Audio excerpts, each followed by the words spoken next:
ताईंबद्दल मी काहीही चुकीचं बोललेलो नाही. ताई म्हणतो मी त्यांना.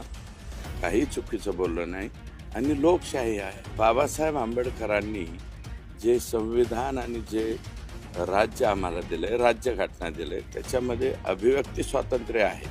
तसं एखाद्याचं चूक झालं म्हणून त्याच्यावरती गुन्हा दाखल करणं बी आहे. जर त्यांना काही माझा मुद्दा, आणि मला वाटतं मी काही हे झाकून लपून नाही बोललेलं, तुमच्या सगळ्यांच्या समोर बोललेलं.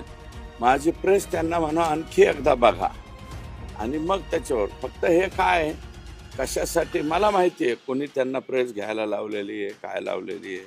फक्त संतोष देशमुख अण्णा यांच्या खुनावरचं लक्ष दुसरीकडे जावं. बातम्या जरा जास्त येतात, त्याच्यामुळं त्यांना फार लागत असतील, आतून वरून टोचत असतील, लागत नाही टोचत असतील, म्हणून हे प्रकार. आणि त्यांची प्रेस होण्याच्या आधीच सांगतो, जे काही त्या तक्रार करतील त्या तक्रारीला सामोरं जायची माझी तयारी आहे. मी 100% समर्थन करतो. माझं वाक्य कुठं चुकलेलं नाही. हे पहा, मी काय त्यांना ओढलेलं बेडलेलं नाही आहे. आमच्या जिल्ह्यामध्ये जे काही प्रकार होते किंवा झाले ते सांगितले.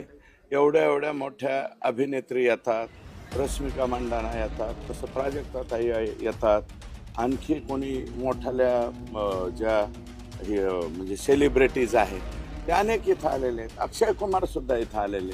पंकजाताईंनी आणले होते एकदा अक्षय कुमार, पण अक्षय कुमारांचं येणं फायदेशीर झालं होतं. जेवढे विवाह त्यांनी ठेवले होते त्या प्रत्येक विवाहाच्या नवरदेव नवरीला 1 लाख रुपये अक्षय कुमारांनी दिले होते.